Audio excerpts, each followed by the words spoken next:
Hello and welcome to today's webinar, People and Planet Positive, IKEA Group Sustainability Strategy for 2020. My name is Lucinda Broad and I'm one of the community managers here at 2 Degrees, and I'm going to be your host for this webinar.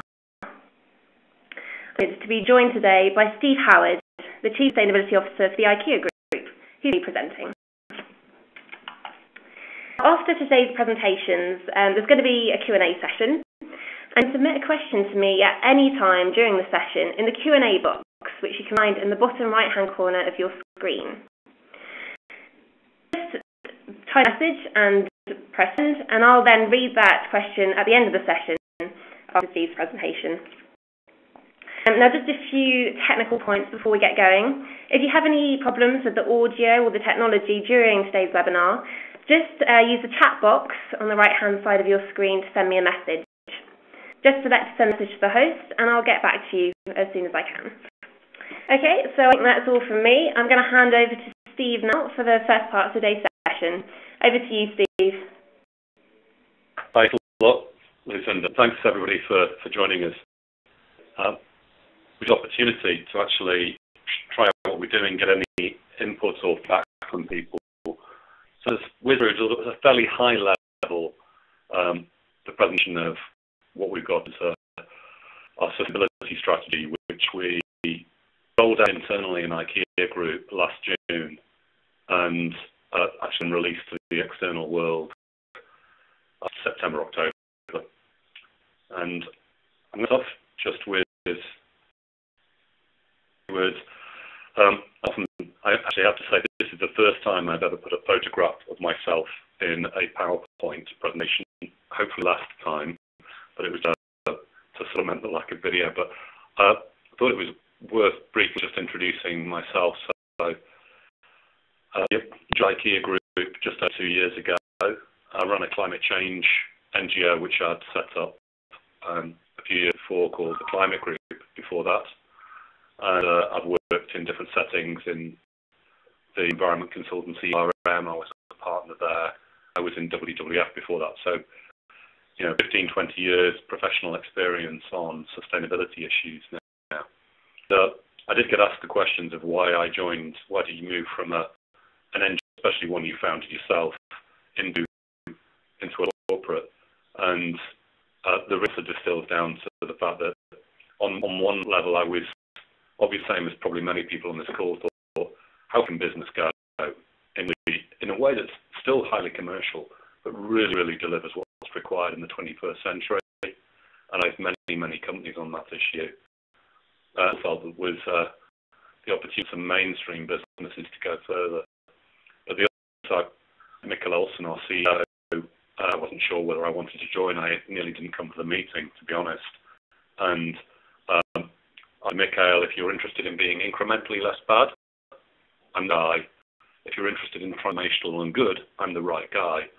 Which could be a very short interview, but Mick Place lit up in a big smile and a fantastic discussion from that point forwards. And it was the moment when I think we both knew I was going to end up in the job. I sit in the executive management team in the group, so the 9-person team that leads IKEA Intelligity, and that's I think it's obviously some companies successfully lead on sustainability without that, but I think it's a tremendous help to be in the executive team.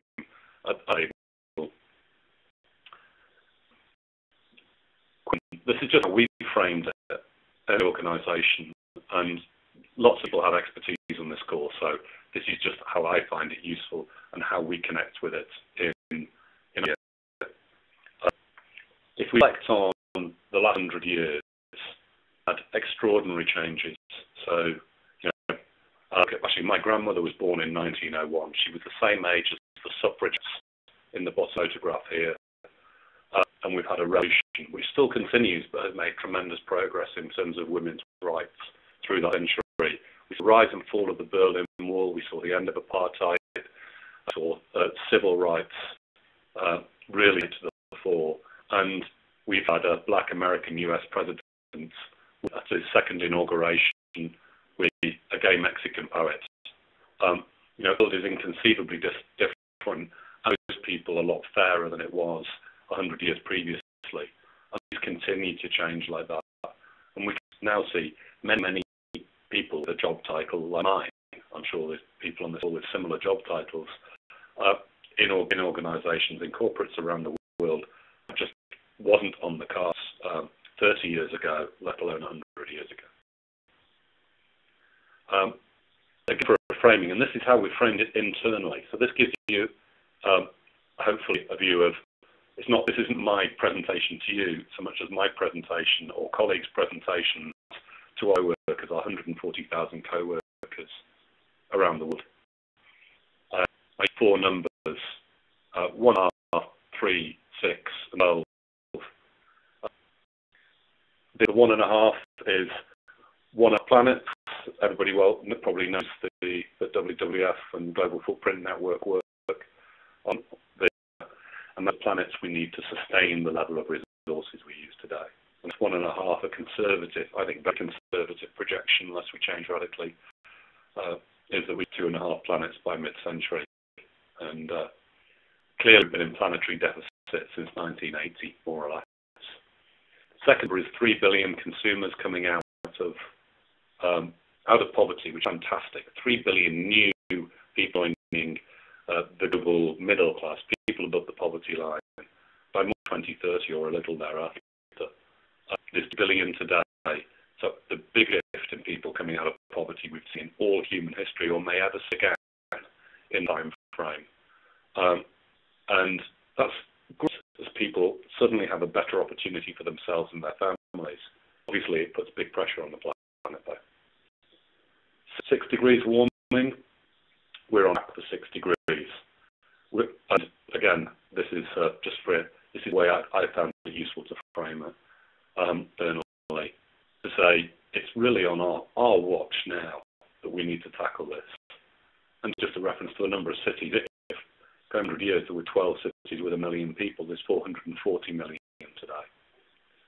So it's right now we build the world's cities. It's right now we need to use carbon emissions. This shapes the business landscape for us as a business. I'm just talking about ideas and impacts. Before I just want to, that most people have some idea of IKEA, that we're the world's largest home furnishing company. We make our own products. So we design products. We have some of our own factories. We're about 15% vertically integrated with our own board mills and bookshelf factories. Some of the biggest furniture factories in the world in different places. I think we've got 41 factories in our industry group. We have independent suppliers, but they make our products to our specifications, currently with materials or components that we've helped source as well or provide. So we look in a long-term partnership with many of our suppliers. And we have selling operations in more than 50 countries and 300 stores around the world. And each store is obviously a significant business. And we're more or less a 30 billion turnover business today. So big but huge, but I'll come into our impacts. IKEA approach and worldview is very much around to show that you can deliver fantastic value. So you can deliver great quality designed products that are affordable for many people and have to have a high price to deliver high quality. And that's fundamental to the business model. We can cover that. So, planetary impacts. These are small or large. Actually, we've got a revision on the cotton number because we've been expanding the amount of materials such as viscose and lyocell that we've been using. So we've actually, just in the last 12 months or so, since I last updated that number, reduced that to about half the cotton number as we've expanded other materials. It's in between 45 and 60,000 tons of palm oil. So that's a small figure relative to a Unilever or a Nestle, but it's tea lights. 30 tons of CO2. Most of that emissions are a tenth of that. Most of it's actually deep into raw materials or in the end use of products. 2 cubic meters of water that would drain the Baltic every 4 years or so. That's in cotton, that footprint. So it's reducing fast. Move to better cotton and reduce our cotton dependency. 1 million cubic meters meters of wood.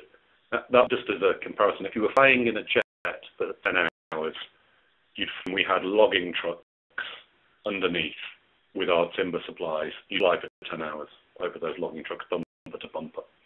So it can on the planet, and it's just to recognise those, and it depends what you do, whether those are good impacts or bad impacts. People, 40,000 co-workers in stores and factories. Most of them are in retail, about 106,000, 107,000 in the stores. Have a significant number. If we look at our tier 1 suppliers, about 600,000 people making co-workers making products for us. So 600,000 co-workers there. And then we're mapping our sub-suppliers in terms of not just where they are, because we knew where the sub-suppliers were and focused on some of the critical sub-suppliers before, but all trying to get to the bottom of how many people do we have there, what are the conditions fully there, so we can secure those fully. And we think similar number in tier 2 suppliers, and we'll have that within a few months, actually, some fine definition on that. So a number to our tier 1 suppliers. Again, that's 500,000, 600,000, but we'll reveal that number. But go deeper into raw materials, when you're into plus million people in the extended value chain for us. So if you took in terms of economic dependency, it's probably the same as the population of the Netherlands, more or less. 15 million people, so if you include people's families, that are economically dependent primarily on the IKEA value chain. We have here 770 million visitors to our stores, and a billion people live within range of an IKEA store, and obviously we'd like to bring more than range of a store. And we have a billion unique visitors to our website. So the same are large companies, large big brands, but we have reach.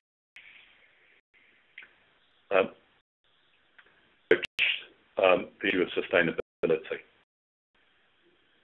It's to us, if you put the numbers together, so 3 billion people coming out of poverty. Many people today, especially in a recessionary environment, there's only like people with thin wallets, people with relatively little resources. We've said we're not having a green premium range. We're having the entire range. We're not going to put prices up for sustainable materials and sustainable products. Going to make sure that sustainability is affordable for the many people. We'll do our best on that. If you think of those 3 billion people coming out of poverty, they're not all going to be super rich. People will have very small means to start off with, and you want them to be able to have the most sustainable life at home and most sustainable lifestyle they can have as they're coming out of poverty. We have 3 drivers under People and Planet Positive, and to name, I mean, these other people have used similar terms to this.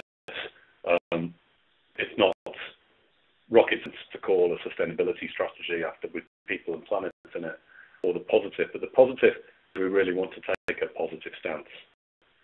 So that's come through. We've got 3 change drivers. When we looked at our previous sustainability direction, which was a good direction in terms of contents and some of those commitments, and we brought many of those forward, connect with the business. People in the business said it wasn't business relevant enough or visionary enough, so that we had a challenge of something that was both more visionary and more business relevant. We hope with hopefully something that does that. And if you are interested, you can download the strategy. And I'm obviously biased. I think it's a good read. It's written for our internal audience. We put it externally, but it's the audience. The audience was the 140,000 people, our extended group management, the 17,000 managers across the business. That was target audience. And we mean every word. So the way it's framed in the first 3 or 4 pages, we talk about purposing in IKEA. What does it mean for a company like us to do this? How do we see the world? What's our level of ambition? Recognizing that we have big impacts and we have to be fully responsible. Change drivers. The first one is to inspire and enable millions of customers to a more sustainable life at home.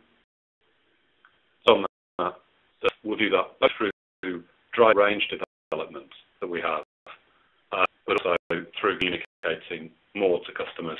And we did some focus group work with customers where one in Germany actually said to us it would be great if IKEA was doing all this stuff, but they can't be, otherwise they'd tell us. So a very high level of customer concern overall and interest in the issue. Higher in IKEA customers than non-customers in pretty much every country of the world. Tremendously interested co-workers who want to be more informed and under-communicated what we would do already. We'll do stronger communications, but we'll also really push the range, and I'll come back to that. Second, we want operations to be completely sustainable. That's the action. So we'll set a resource and energy independence. And I'll come back to this in a minute or two. Thirdly,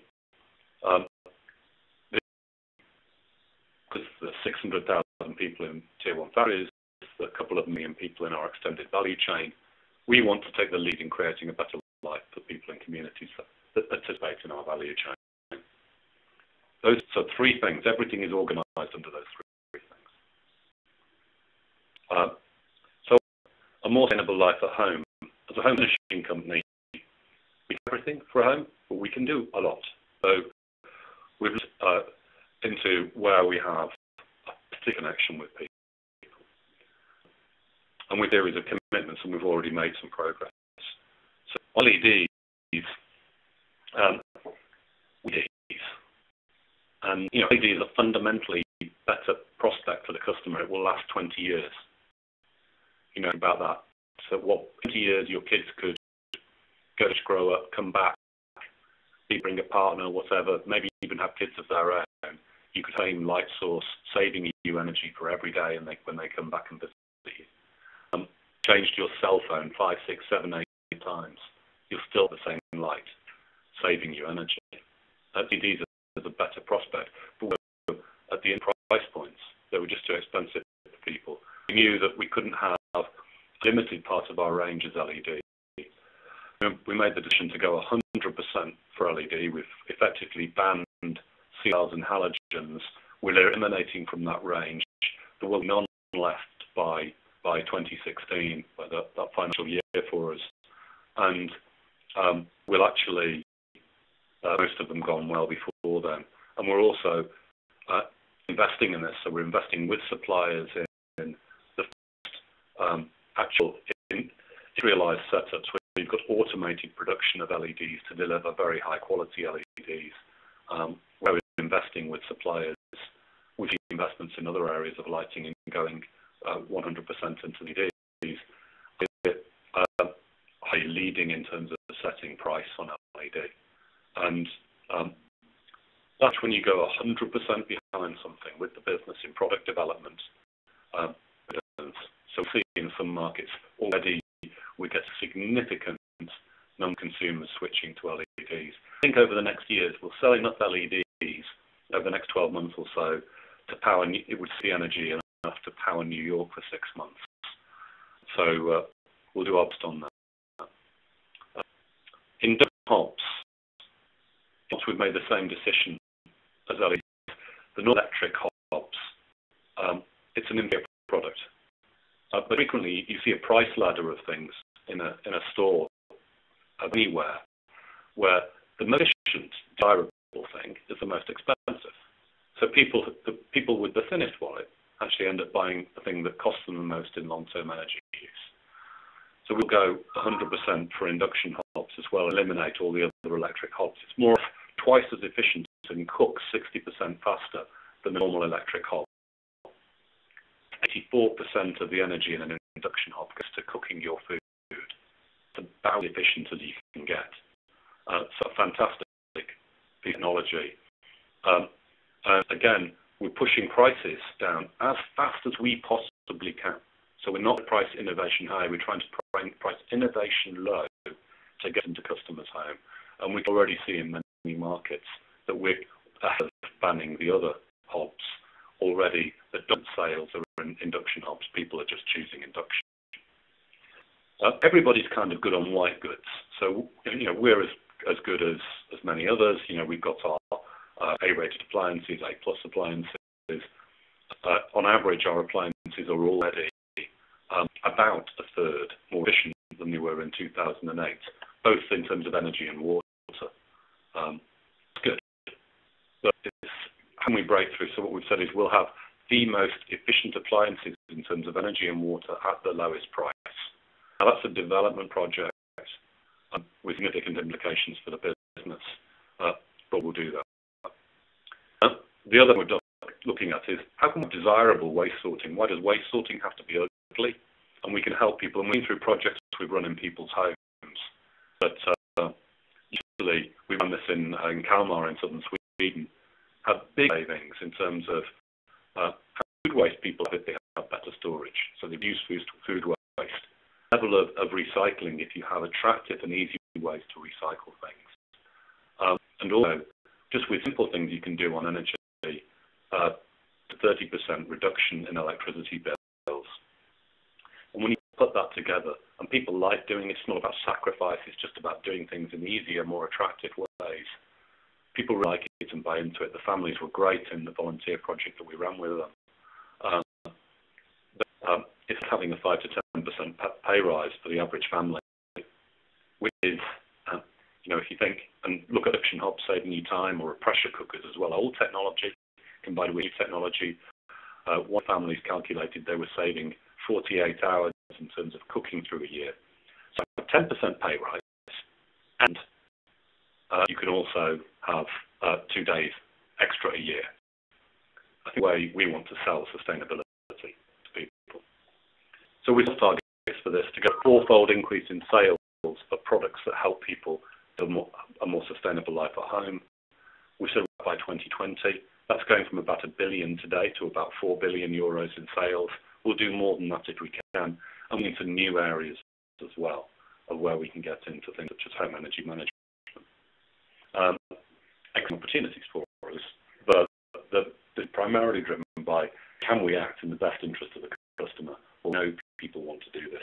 I've tagged all of the products. We've got 300 plus products today, tagged as products that have internally that help a more sustainable life at home, and will increase the customer connection around this.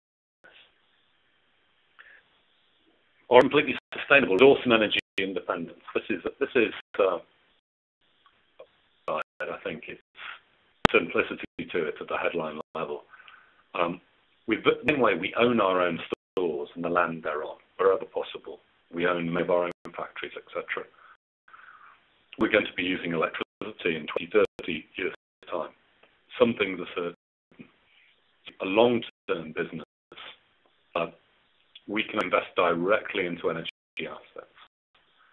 So commitment to go 100% for renewable energy by 2020, but not buying it off the grid or buying green certificates. We said we own our renewable energy. We've got a subsidiary target of 70% by 2015, a little over 34% today. We bought, over the last couple of years, we've installed 300,000 solar panels, stores, and we've invested in wind farms. We now own 14 wind farms in 6 countries, some of which are not spinning yet, because when they're spinning, that will take us way beyond that 34%. One in Poland and one in Sweden are still under construction at the moment, and down the line for a year or so. So we'll consider that, and we've provisioned that by about 2015 we'll invest about 1.5 billion euros in renewable energy. We know we'll need to invest about as much again, actually, because the business grows. Even with energy efficiency, the business grows. Like that, alongside renewable energy, we're focusing on efficiency. Sufficient to actually retrofit our stores and distribution centres with LEDs. A great thing to do, has a good payback. You don't have 2 or 3 co-workers who have the job of swapping out old halogens. You actually have a situation where you've got great quality light that's got multiples of the length, even of the CFLs, that last several times as long. 8,000 hours you can get guaranteed. for some of the LEDs. And the average saving per store is 80 to 100,000 euros if you put the full savings on an annual basis. So when you've got 100 stores, that's a great thing to do. We're looking into our supply chain and working with our suppliers. We've done some great projects with very high paybacks with suppliers, but now we've mapped our suppliers and go further with them. So we know all of our suppliers' energy use, all of the 1,000 or so independent suppliers. We've prioritized those that are the most energy intensive and our highest fraction of non-renewable energy, and we'll work with them. We'll subsidize energy audits. We'll finance solutions where necessary for renewables and energy efficiency. And we're already actually in Poland beginning to look at the option of providing our own renewable energy that we generate from windmills and from our solar PV, providing that to suppliers in a cost-effective way for them, but it gives them basically carbon-free clean energy at a secure price. Work for the customer, for them, and for us. Also, we've set targets, and our long-term direction is to obviously have 100% preferred wood, and preferred wood for us is FSC wood and recycled wood. At least 50% by 2017 will be FSC recycled. We don't include PEFC within our current definitions. We'd have a far higher level if we did. All of our wood meets our forest sourcing standards. So we have our own forestry sourcing standards, and we have 16 foresters in the business securing those. But we would stay engaged in key regions and work with partners. So today, we work in partnership with WWF, we've worked with Rainforest Alliance, obviously with the SC and others. Since the 10 years or so that this has been going on, so we've contributed to about 30 to 35 million hectares being certified. That area the size of Germany or so. And challenging regions such as China and Russia. And we continue to do that. So my estimate today is we'll hit about 50 million hectares total by 2017, maybe a little bit beyond that, into the area of forests that we helped get certified together with our partners. But in the areas where we're sourcing, we don't want to ship timber around the world. We like to source locally, improve forest management locally, even if it takes 3, 4, 5 years to get areas certified. And our own sourcing criteria, our own foresters to secure that we're involved in the right regions. We're looking at alternative materials, bamboo, the timber, most bamboo is very exciting. And we're developing, we've got some FSC certified versions of it actually, and we're expanding the look into alternative materials. I mentioned cotton briefly already, but we get 100% for better cotton by 2015, and this means we've got people in the region working extensively, again in partnership with many others on this, WWF, but also working on with the children and UNICEF around the edges of the issue. And we think so far we've reached out to about 100,000 farmers. We're at about better cotton today. Actually, the last published figure, I know internally we're not far off 50% better cotton right now.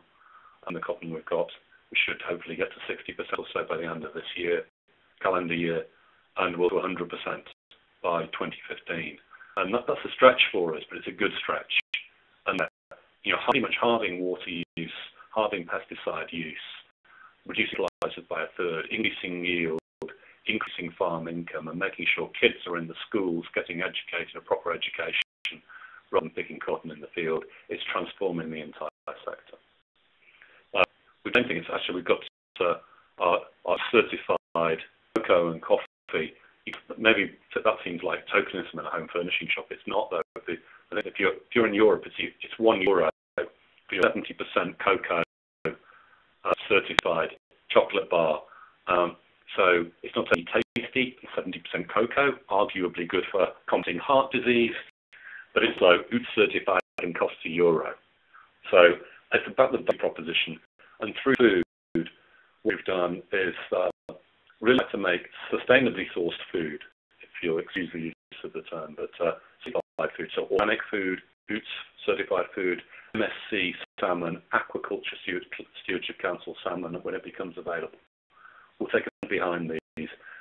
We've got in our Swedish food hall, we've got 20 organic products. I think I'm not trying to sell the products on the call, but it's more about the ethos. These are affordable for everybody. And actually, if you come to a restaurant with you, you can get free organic baby food. I think you might need a baby to get the offer. I've not tested that myself. We provide that as well to show this. So for us, the source independence is really securing long-term access to sustainable, sort of more sustainable sources, whether timber, it's cotton, or it's in the food range. And then what's a program really looking into alternative materials. So much of our cotton's blended with lyocell. And lyocell is a wood fibre, for those of you that don't know. It's a wood fibre, it comes from a tree. You can get a much higher fibre yield from a hectare of forest than from a hectare of cotton. And then you can process it, and in the same you have a natural fibre you can blend with cotton or have by itself. And it's a really good material. So increasing lyocell, reducing cotton, and looking at other materials such as viscose within that. The normal range of things of looking into recycling and bioplastics. We've set targets for recycling, and we've said that we'll really do our best to lead on a circular economy. There's a number of initiatives there. In the interest of time, I'm not going to go into them, but we can happily take them onto questions. I mentioned actually on the last one, I should have done, we have a scorecard with 11 criteria where we measure all products. So all of the products get assessed on everything. All of the things such as sustainable sourcing of materials, recyclability, the actual amount of material used, etc. There's 11 criteria are used, and we've set goals internally. So developers know they have to meet an ever-increasing target there, and with 90% of our sales value will be according to our own benchmarks. So we're both judge and jury on this, but it's an internal tool to drive improvement. 90% will be sustainable by 2015, and a real stretch target for us, and is driving a lot of improvement in the range. That's our work on people and committees. First target, which was, we said we leave it in the strategy because it was for the end of August year. We said we'll get to 100% highway compliance, which is our code of conduct, by the end of August 2012, and succeeded on that. And the auditors working internally, then there's a small group, I'm working directly internationally, but well, 6 people, where check the work of the auditors. So we've got our own police force, and then we have our own police policing the police. And obviously we work with external partners as well, with external auditors. So we benchmark the level of auditing and ensure we're auditing evenly across all suppliers. And we're not going into suppliers to try and find out the true state of the situation, to have a dialogue and work with suppliers. Suppliers are all, want to improve and have a shared value base. What we found when we went for 100% compliance, and we've gone to 100% compliance for a minimum standard with absolute things in there that just weren't tolerated, but to go for 100% compliance with the full standard with a challenge, and some suppliers didn't believe us. They thought their business was too important, and we had a choice. For the suppliers that didn't want to comply, we listed 75 suppliers, and we had the business consequences. We had to do business elsewhere. We had to have some shortages of some products. Retailers were happy that we did it. It wasn't that was criticised. People didn't complain about a few product shortages. They wanted to take a stand for what we were prepared to do. Then what we look back on is 170,000 or so audited improvements across the supply chain since introduced in 2000. That's about every 5 hours an audited improvement in a factory somewhere through highway. We're now seeing the IOA standard, so we'll have people fall out of compliance. We'll work with them to come back into compliance. So we've launched a new standard.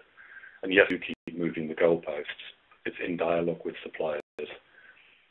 We said we want to go much more away from compliance and onto shared values and want our suppliers to look like. The idea is our suppliers in 10 years' time, in 15 years' time, they all have their own sustainability strategies, their own reports. They don't have to be glossy, but they have a report against their own metrics which they own as a business.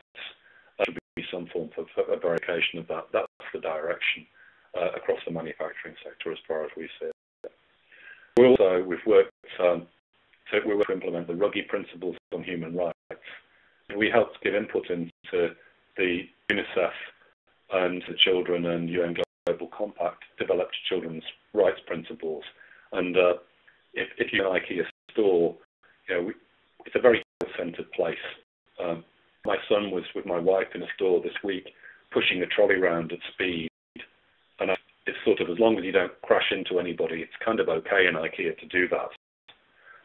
Because we welcome children right into the heart of the store. We have children's IKEA departments. We have handrails in most stores which are set at the for kids to hold up themselves as they go up the stairs. And actually toys are designed from a height point of view, etc. So it's in the design ethos. So we help co-develop those children's rights principles. And we see this as fundamentally important. The next wave for us is to look into issues and say, okay, we've secured the conditions in the factories with the co-workers, and we can stand behind that.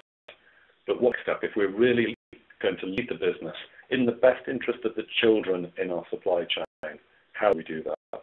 How do we look at the next thing we do in terms of working with suppliers and working with co-workers there on issues such as migrant workers? We have IKEA Foundation. It's important for us. It's primarily internally we see it. It's a thing that people take a lot of pride in. I think almost everybody in the organisation takes pride in. And company foundation, and that's a good thing. I always say it's an and. We do all the other things to make our business sustainable, and we have a foundation. It's an and, but a really important one. And we, through the foundation, will be giving away about 100 million euros a year away. I think it was 85 million euros last year, with partners. So they're mostly large grants focused around children, because that fits with the, as I've mentioned, with a strong part of the organisation. And really, foundation is about where our business can't normally reach. So you can work on the factory conditions. We don't need our foundation to do that. But if it's back into people who have no chance of participating in the IKEA value chain today, there we can work and fund organisations such as UNDP or Save the Children or UNICEF on key projects to benefit children, benefit women's rights. And that will end, and we connect it through to co-workers and customers with campaigns. So we'll have a second campaign for good causes, but we have a campaign around soft toys, which I was need to hug a soft toy at one point in time on camera, but it wasn't that bad actually. The soft really is a powerful way of engaging people, where we get additional donations to our partners based on soft toy sales. It doesn't come out of the customer's wallet. It doesn't come out of the stores. It's directly something that we fund as a business through the foundation.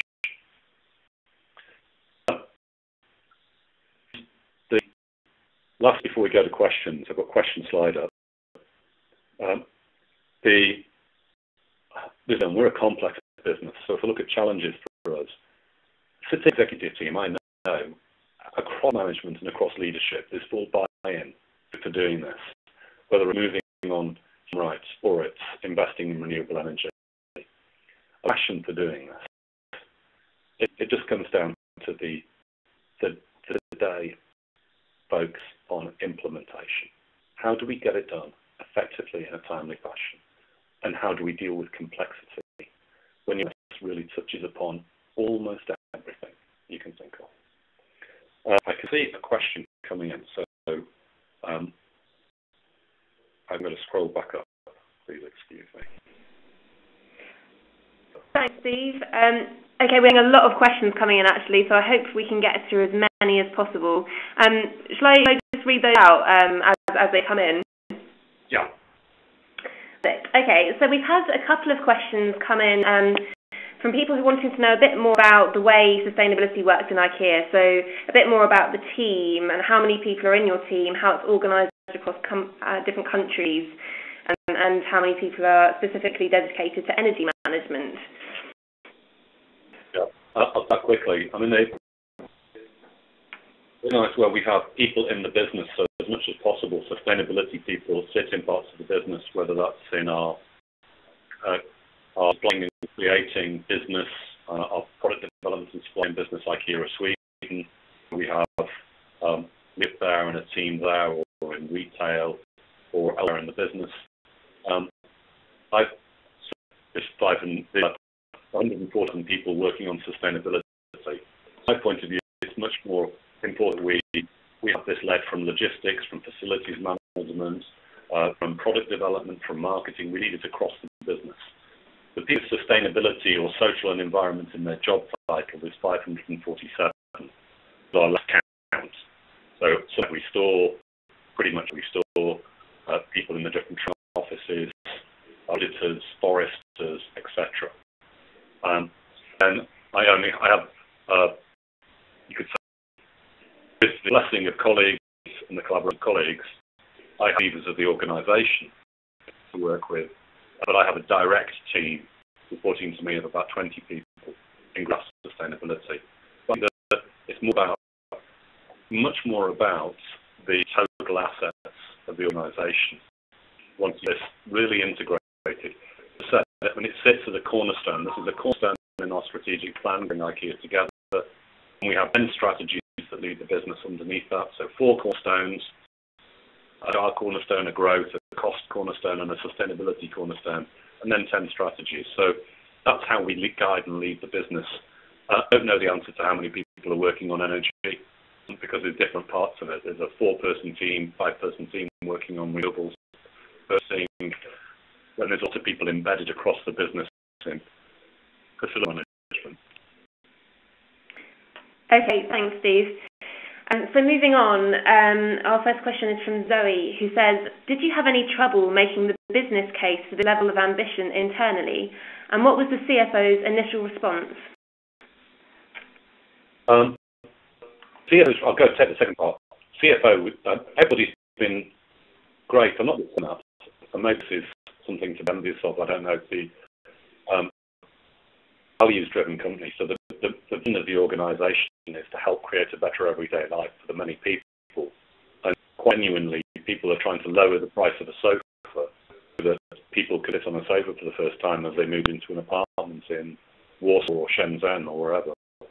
So it's a values-driven business where you lead from values and culture and construct the case afterwards. So strong fit, and there was already 20 years of action on this.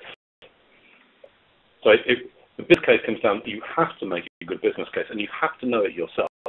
You can do things that aren't commercial. I question why you would want to, but things at a small scale that aren't commercial. But if you can make things to scale, it's got to be a good business case for them.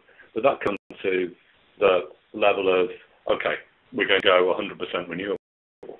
And no, actually we need to get a decent return on investment. We need to be secure we can manage those assets in the long term. We know how that's going to benefit the business and how we manage that. But decisions with big money behind it, you do it. But not the total level of ambition. The total of ambition, if you look into the world and see a business like ours, we have to aggressively go after sustainability, or it will aggressively go after us. Thank you. Our next question. An 8-year effort takes investment, behavioural change and strategy change, as well as process standards. Which of these is the most critical for the success of IKEA's strategy in 2013? Operation is the most important in IKEA. That wasn't on the list, was it? No, but it's a good answer. Genuinely, it's true, actually, that this, I think it fits with the way the business is overall. As long as people can see how they're empowered to act across the business, if they're motivated to do it, it starts to get done. But actually, I think for us, it's more for us to not to try to do too many things. It's a focus issue. So that the integration and focus for us are the issues. And drill things down. So if you look at established businesses that are successful, are very good at doing what they're doing. It's sort of the inherent logic. If you're a long-established, successful businesses, you're very good at doing what you do today. That means doing new things can be hard because they create time, people, resources for the new things. So especially with new things, it's to create the space and back the initiatives and free resources to do them. Okay. And our next question is from Andrew, who says, what is IKEA's view on the circular economy? Is it seen as a realistic ambition in the next few decades? It's interesting how things become sexy. And I visited a company with from executive management. Two of us went to visit a company that's a waste management company before that's now a circular economy, cradle to cradle, recycling raw materials company. And you can see how it's repurposed the company actually. And if you Google the phrase circular economy or closed loop or cradle to cradle, you get a lot of hits now where they weren't there a few years ago. But we're recycling for a long time. And I think if you look in EU 27, where we're at 40% recycling today, tremendous opportunity. So you take the world where we've got resource scarcity, we used to have a waste problem, resource scarcity problem. It's a opportunity. With our stores, we've looked first of all the easiest things are the things you control. So we look at store waste and the loop for store waste. So most of our stores generate income from the raw material streams, which they are of recycled plastic, recycled cardboard, etc., that leave the store. Looking at how we can bring that back into our own manufacturing, and I think we will close those loops in a year or so. With customers, we've started customer take-back schemes, and I would say we're at the early stages there. So I think the potential is huge, but we're at relatively early stages, like everybody else, quite frankly. We're on take-back schemes for mattresses, for plastic garden furniture. Obviously, we do take-back and recycling for sources and for batteries. But how do we really create value from that? We've started a number of initiatives and actually have dedicated teams focusing on that now. And we can targets to drive it through the business as well. Leads to particularly new business models, but I think it may lead to some slightly different value propositions in terms of the residual value in the kitchen after 20 years. For raw materials is something we're interested in, and we should work with customers and help them get some of that residual value. So I think the circular economy will happen, driven by resource scarcity. Say the word circular economy or not. Okay, thanks for that. Okay, so our next question is, could you comment on why you have decided not to be as specific as Unilever or Philips regarding the number of lives that IKEA are looking to make better and more sustainable? Philips has set a target of improving the lives of 3 billion people by 2025. So what are your considerations when setting your goal? Well, I think some businesses are happy with targets and setting term targets, and they'll work out how they're going to meet them afterwards. I think actually with the fact that the targets likely to be public, we would set the really ambitious ones when we had really good confidence we could deliver against them, and there was more. I would say it wasn't anything other than a desire to really say we're going to have these targets and we're going to really be sure we can deliver them. And if we look at the foundation, then we've so many children's lives will reach and improve. If you say overall, if you look at our customer base, I mean, we could have said we would to have 1 million homes live a more sustainable life. And I think it's a good suggestion. And for the duration of this strategy, maybe we should have that on board. There's so many numbers you can have in the day. Look through it, it's got lots of numbers and specific commitments. So the honest answer is we didn't think of it, frankly. It was sort of how many lives shall we touch? And there's some language in there as well, where we said this will make small but hopefully significant contribution. There's a cultural being a Swedish organisation, there's a cultural humbleness of trying once and not to overclaim. I've got 7 minutes left, so time for a fair few more questions. The next is from Charlie, who says, given a lot of interesting examples of what the company is doing, it's good to hear a bit more about the challenges of internal organisational change.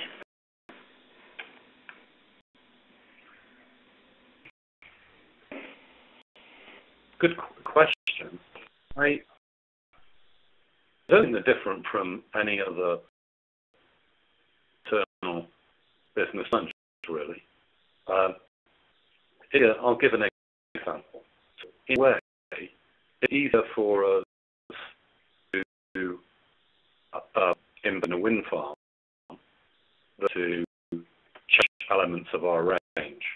Because the core of the business deeply involved in long-term business processes. So we have a 3-year rolling plan for procurement and sales, a commercial plan. You have to work through and within that cycle, or you have a very good reason for bypassing.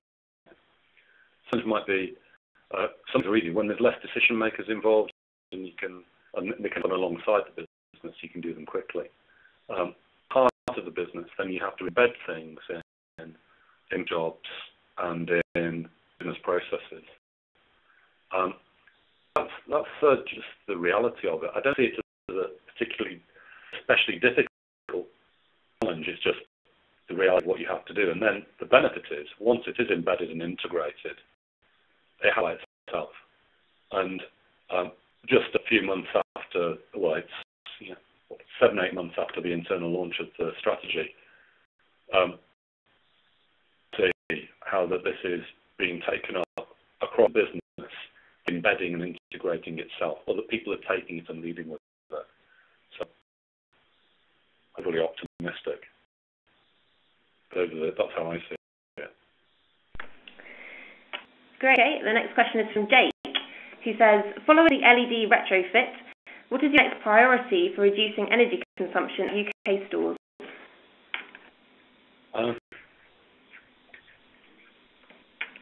The UK organisation might do. So there's a limit to what you can focus on when you lead at group level. There has to be a local job on things. I think more importantly, yes, we continue to move forward at stores, and I think our Wembley store reduced its energy use by 16% over a 12-month period, which is a great gain. I mean, stores can be very hungry for energy. LEDs is the still biggest thing we can do. So I think it's to complete the rollout of LEDs internally before we set other priorities at the same level. But then the supply chain, for instance, about 3 times as much energy use in our external suppliers in our direct operations. That's our next priority, is work with suppliers and use all means available to us to use that energy and switch it to renewables. Thank you. Next, Chris asks, how much waste goes from your facilities, and what are you doing to look at reusing these resources in-house? So I mentioned this a little bit, but we set up a strategic initiative to look at waste streams, which is into a 2-year process now, actually, and but already delivering the first results. We have full segregation, obviously. Today, most of it is we the normal. It's nothing. It's not rocket science. You just separate the cardboard, the different plastic fractions, etc., and we get best market value for them. But obviously, when we we've noticed the difference in price between the cardboard we sell and the cardboard we buy. We can see an opportunity there. So we're looking actively into these sorts of issues to see how we can deliver results, but it's premature yet. Ask me the question again in a year's time, and we'll deliver some more results on that. With a few interesting things like we've got paper from stores, cardboard from stores being turned by a supplier in Denmark back into magazine racks. So it's being cycled. But I think we'll see a lot more things like that. Okay, just about getting to the end of the session, but we will try and fit in a last couple. So we've got one from Christoph, who says, what is IKEA's definition of living a more sustainable life at home?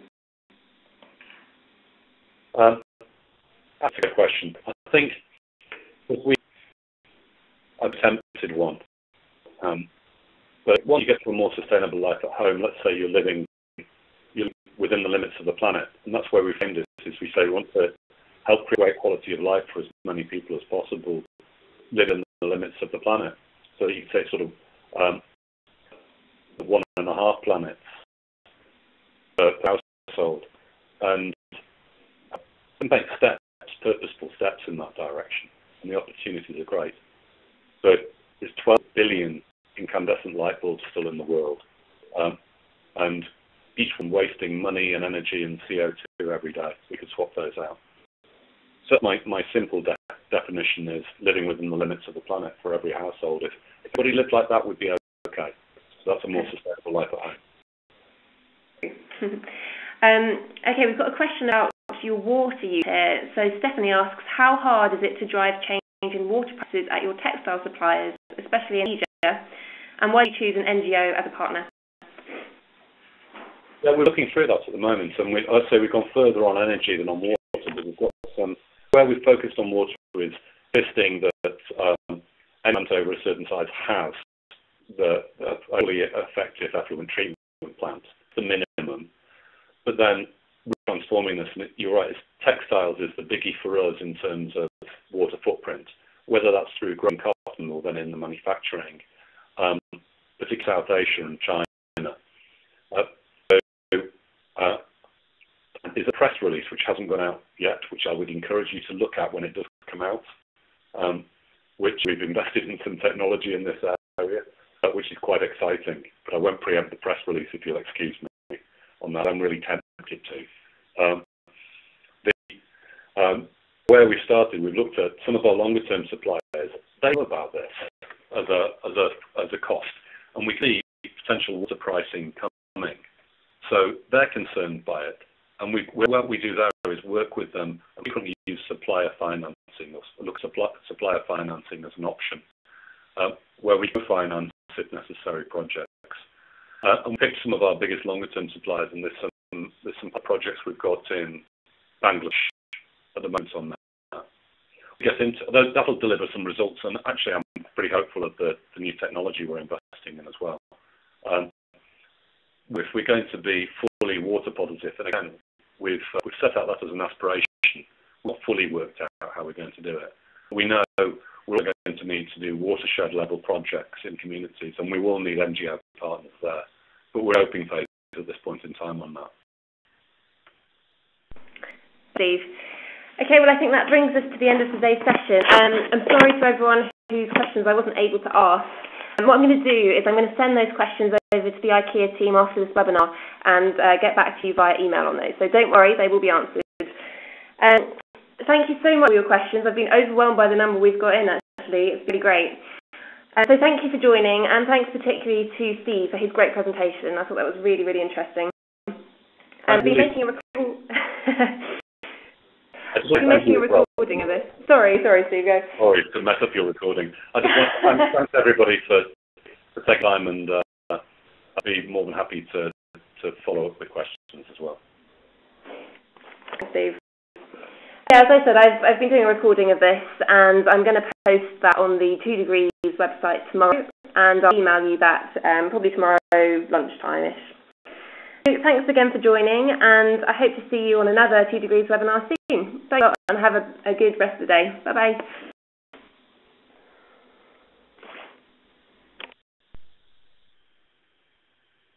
reason. Well done.